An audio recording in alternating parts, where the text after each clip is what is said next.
Join Kids Hut family.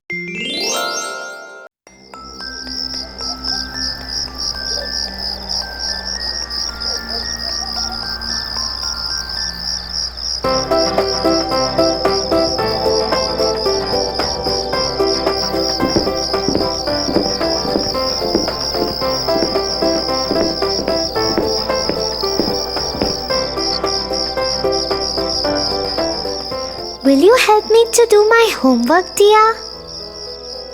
Tofu, it's dinner time and you haven't completed your homework yet? I hope you know that your teacher will be really angry. I will do it after this cartoon, Tia. But please help me so that I can finish it fast. You have been watching TV all day. You should get up and do your homework first. My hand has been hurting since morning. I'm giving it some rest. Also, dear sister, will you please get my bag and pencil box from the room? Excuses and more excuses. He should know his priorities right.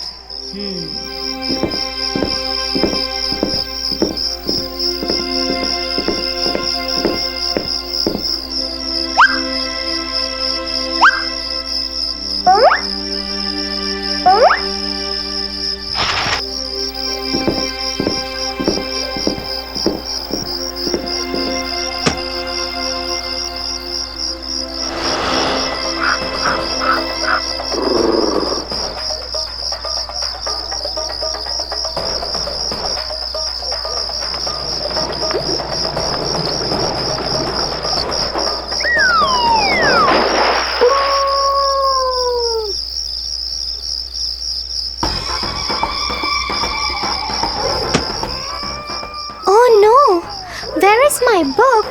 I can't find it here. Did I forget it in school? What will I tell my teacher in school? You should be more responsible, Tofu. You are a big boy now. Anyway, complete the rest of your homework at least now and be more careful next time onwards.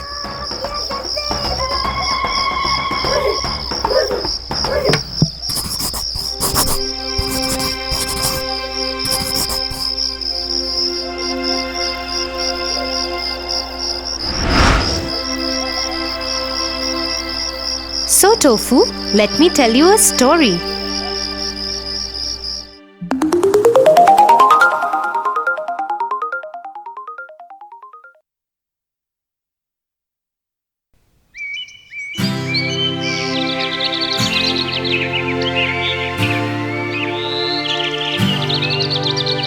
In a land far away lived a hard-working and kind trader.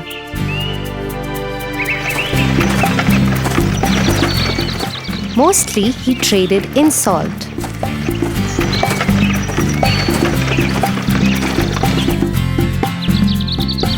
He also had a horse that was very lazy and always avoided work. The trader used him to carry sacks of salt from one town to the other.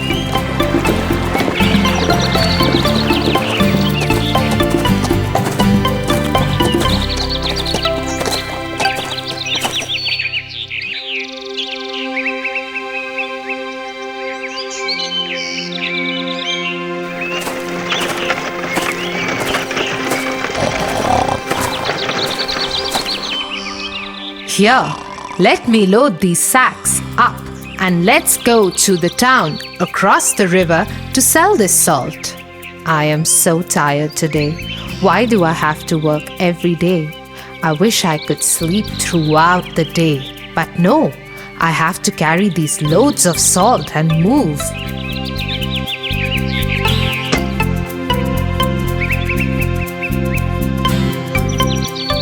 Come on, horse. Start walking. Cross that bridge. Until then, I'll pack some food for myself.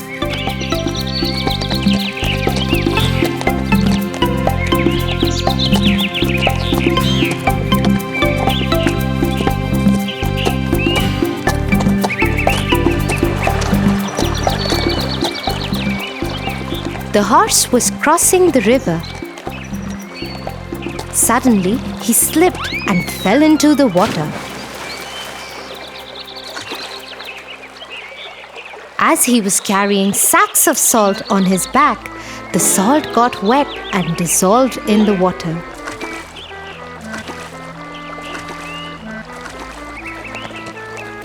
So when the horse got up,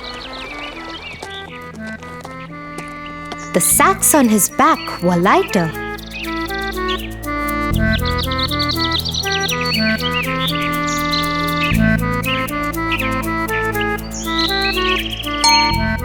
The horse thought to himself, "Wow, this seems to be a good idea. Every time I dip in the river, the salt would dissolve and my burden could be less. I must try doing this more often. I hope Master is not watching."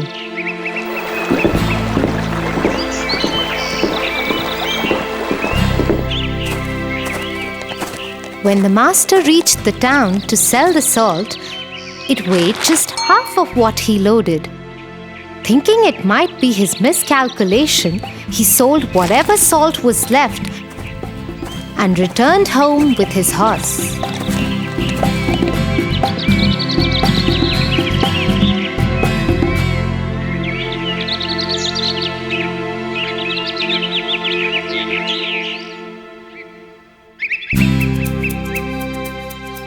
The next morning, he again loaded his horse with the sacks of salt and started to pack his food. The horse yet again started walking before him and made it to the bridge. I must try the dipping trick again before Master reaches here.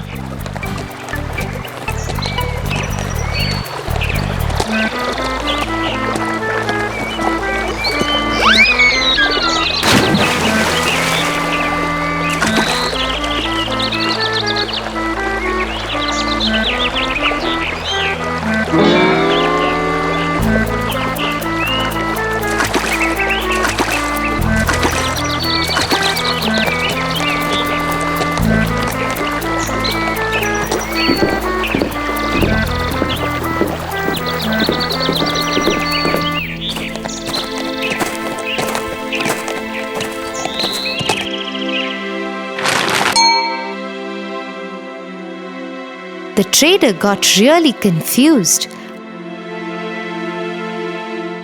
as the sacks started weighing lesser every time.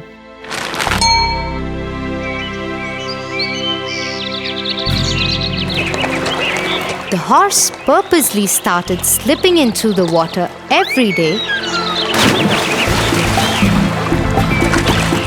so that the sacks became lighter.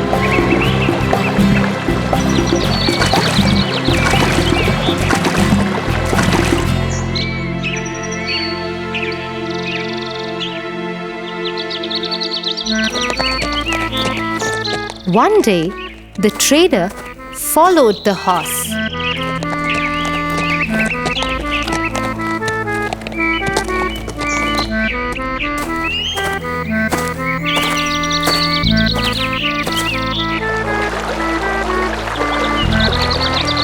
And hid in the bushes.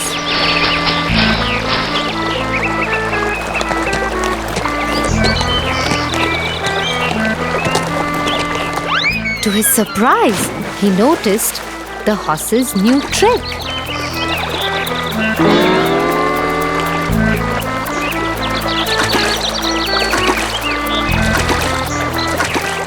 Oh, that's so cunning. I must teach this lazy horse a lesson soon. So the following day, instead of salt, the trader filled the sacks with cotton and tied him to the horse's back.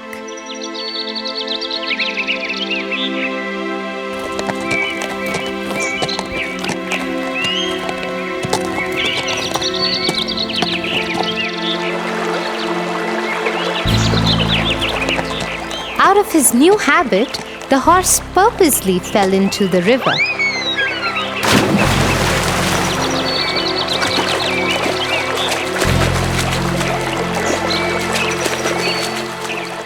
Oh no, no! What is happening today? What is going wrong? How are these sacks getting heavier? Oh, my back hurts! What? This time, as the sacks were filled with cotton, it soaked water and became heavier. The horse dipped again and again in water, thinking to drain the salt off somehow, but all went in vain. He somehow managed to get up and cross the bridge.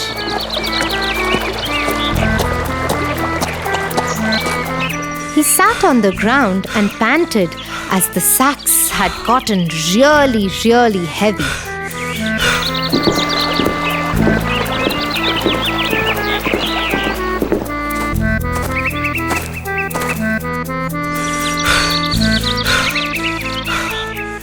The trader laughed at him and said, Horse, I am your master. This is your work. I work very hard and worship my work. I don't make excuses or find tricks to fool others and avoid work. I must teach you to never repeat this and avoid your work. The horse learned his lesson and never tried to avoid his work again.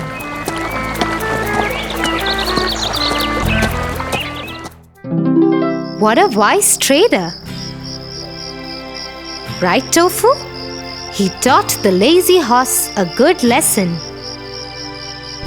Come, let me give you the big, bitter medicine for your hand. But hey, I can see it's totally fine now. Maybe you have forgotten about the pain. Tia, I never had any pain. I just wanted to sit and watch cartoons. I was the lazy horse today. I am sorry, Tia. I'm really worried about my teacher scolding me tomorrow.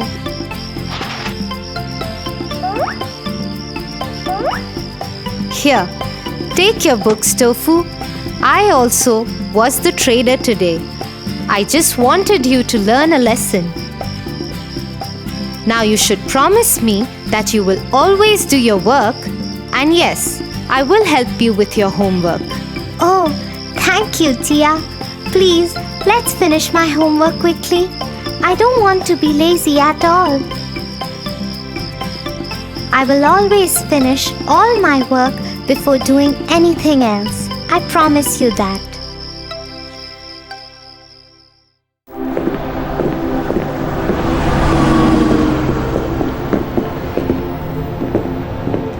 Tia, yesterday in our class, my friend Ben forgot to bring one of his textbooks, and Ted offered to share his textbook with him.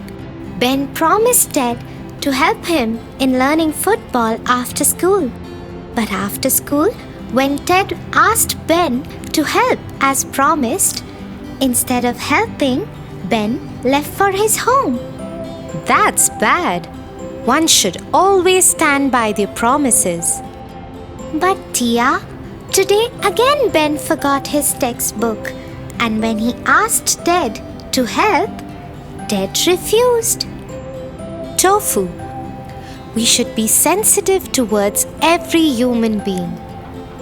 You know, we should always help people around. Come, I'll tell you a story.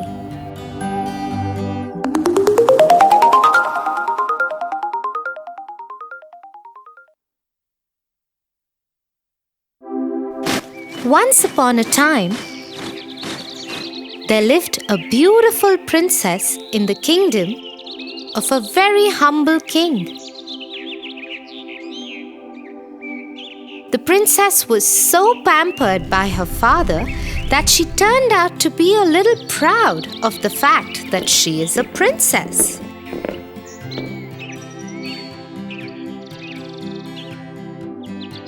Many a times the king asked her to be more humble towards the people around her, because that's the way a princess should be. I know, my little princess, that you are my pampered child. But you should be little more empathetic towards other people. Everybody is same. It's just that some are fortunate, some are not. But the princess just ignored what her father had to say and went out to play with the golden ball that her father had gifted her on her birthday. She loved the ball, but no sooner had she started playing that her ball bounced and went into a pond. Oh God, my favorite golden ball. I would give anything to get back my favorite ball. Anything. Hearing the princess cry out loudly, a frog leaped up and sat on a lotus leaf and said, Princess, I just saw what happened. I will get the golden ball back for you. But you have to promise me something. How in the world did the slimy frog talk? The princess only wanted her ball back, so she hurriedly said yes. What is it that you want in return? I want you to take me back to your palace and pamper me. I would eat with you, play with you, and sleep in bed with you. The princess was horrified at the very idea and had no intention of doing any such thing.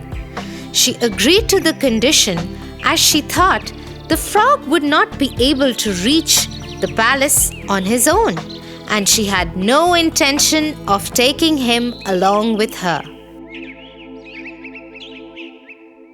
She told him to hurry and get the ball back and waited with bated breath for her golden ball. The frog jumped into the pond and in no time at all came back with the golden ball.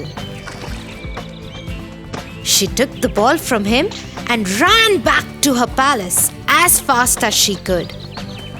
Princess, come back! You promised to take me with you.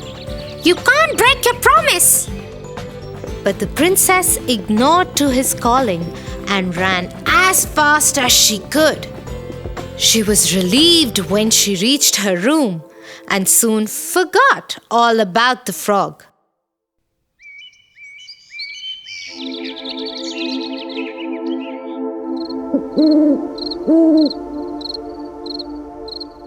At night, while she was having dinner with her father, there was a loud knock on the door. Open the door, oh princess. It's me, the frog from the pond. You promised to keep me with you. Being a true princess, you should keep up to your promise now. Who is that? And what does he want? The princess, being a little scared of her father, told him about the afternoon incidents.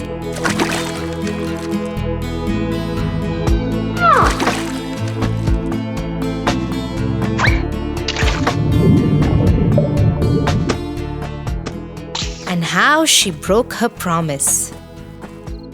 You are a true princess, my love, and you should keep up to your promise, no matter what.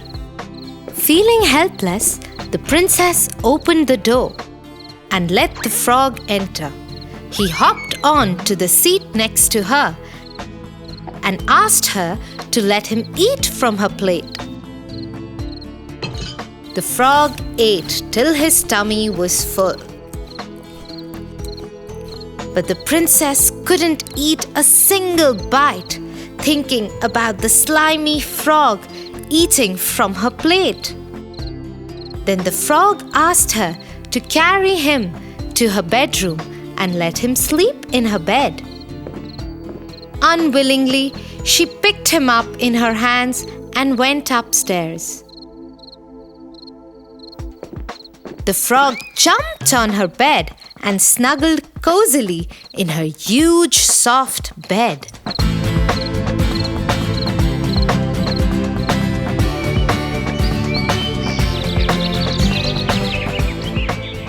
The next morning, the princess got up to find the frog missing from her bed. Happily, she hopped from her bed, thinking that the ordeal was over.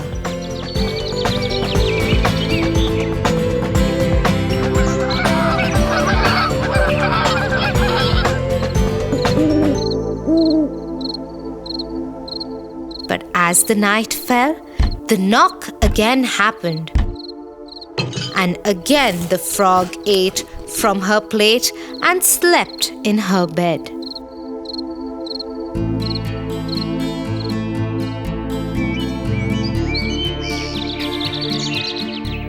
Feeling sad about sharing her food and bed, she went to her father and asked him if she could stop now. The king again told her that a promise was a promise and cannot be broken.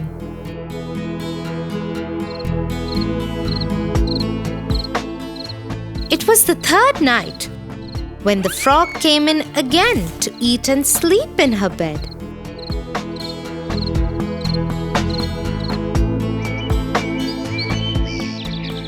But the next morning, the princess was astonished to see that the frog was not in her bed. And a handsome young prince was standing next to her bed. What? Who are you? Where is the slimy frog? Dear princess, it's me, the frog. A witch cast a spell on me that could be broken only if a princess would let me eat in her plate and sleep in her bed for 3 nights.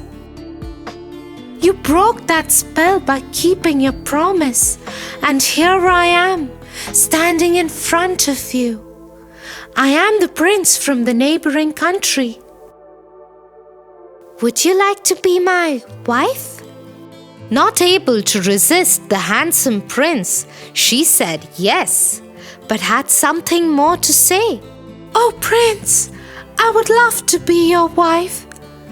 But how would you forgive me for being so rude to you? She was guilty like hell, but the prince was a humble man. He said, Oh, my dear princess, I can understand your reasons and I am ready to forgive you. But you have to promise me that in future you won't judge anybody by the way one looks or the job one does. Everyone is equal, and that's how they should be treated, equally. Saying this, the prince took her in his arms and decided to take her to his kingdom, where they lived happily ever after. Oh dear, you are right. We should always keep our promises and help people in need. Thanks for the lovely moral story. Come, Tofu, let's go and play some games now.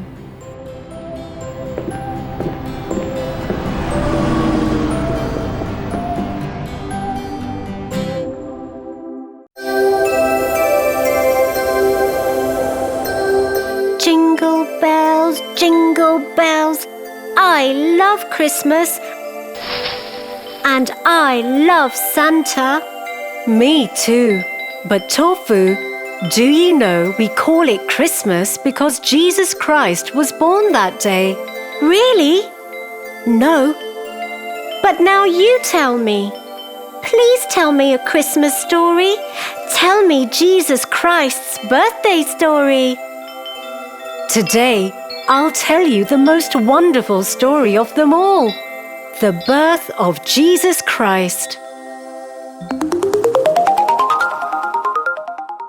The Christmas story.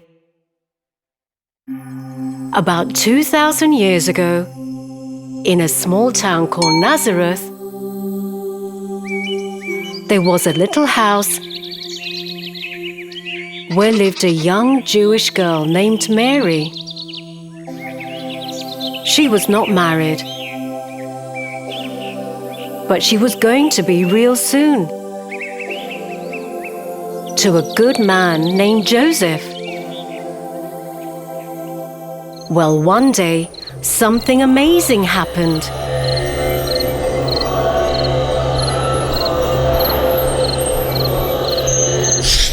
An angel of the Lord's, Gabriel, a very important angel, appeared to Mary. Who are you? I am Gabriel. Don't be afraid, Mary. You have found favor with God. He loves you very much. God has sent me here to tell you that soon you'll have a son. Huh? Me? A son? Yes, a son. He will be called Jesus. He will be great and will be called the Son of God. Mary was very obedient, and she said, I am the handmaid of the Lord. May God do with me as He wants to.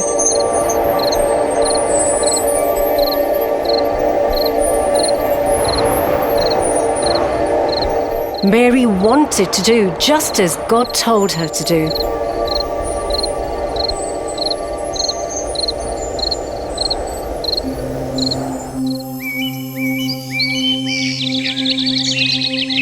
Just near the time Mary was about to have her baby, the Roman Emperor sent soldiers to announce a new law.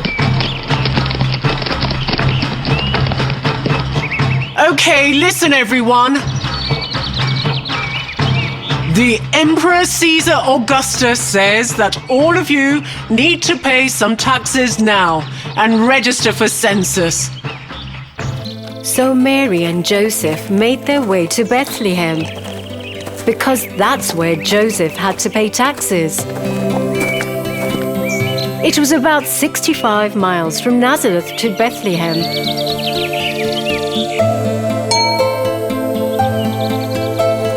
And the trip took many, many days.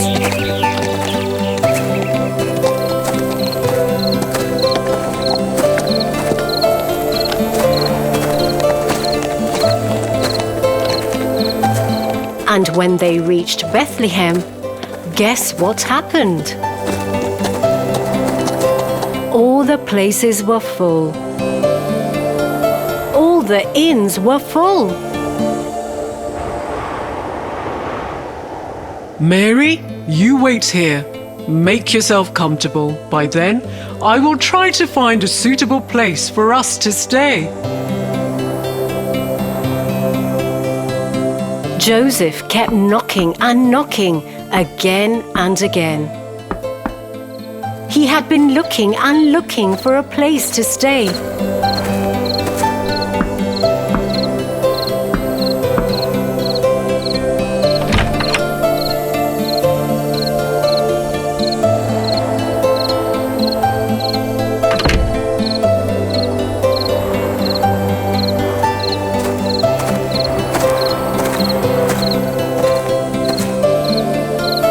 And Mary was about to have a baby.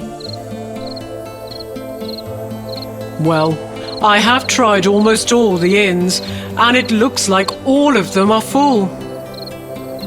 Dear Mary, how do you feel? I am very tired, Joseph. But please don't worry. I am sure God will provide a place for us. Poor Joseph and Mary were so tired and didn't know what to do. Oh God, tell me what to do. Help me. I have no idea, no clue. It's sad that Mary and Joseph had no place to stay, no place to go. A place no one would have expected the Son of God to be born in. It wasn't a palace, not some castle, not in a fancy building either. God's Son was born in a humble small stable.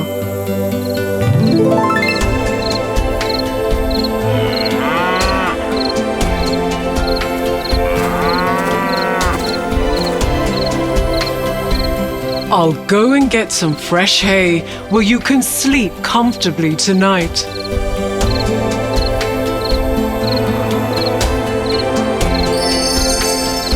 That night, Jesus was born.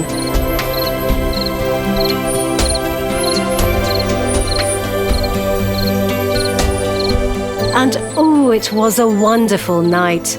Big stars shining in the sky. There was no crib, so they laid baby Jesus in a manger.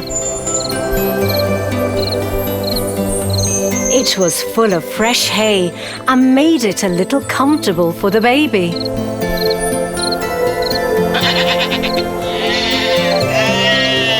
Near Bethlehem, that night there were some shepherds keeping watch over their flocks of sheep.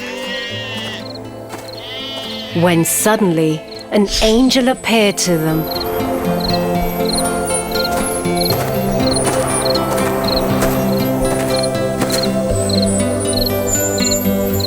I have good news for you.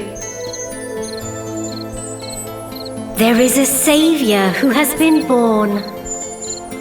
What? Really? What Saviour? Can we see him? Where is he? The angel told them where to find him. The shepherds were so excited and happy.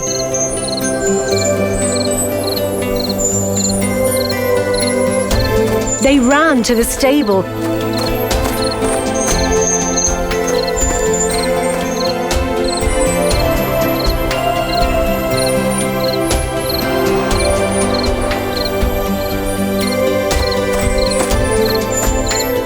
and found Jesus there, just as the angel had told them. After they had seen Jesus, they spread the news, and everyone who heard was in wonder.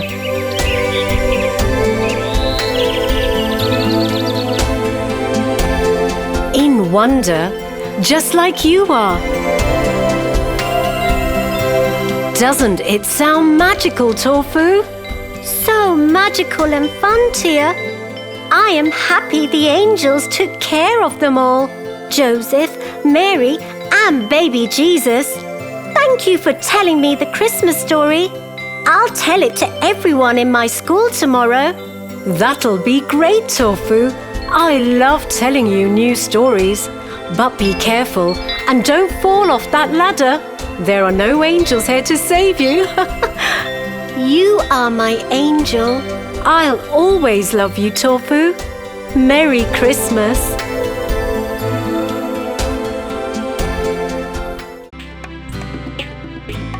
For your favorite rhymes, stories, and more, join Kids Hut family.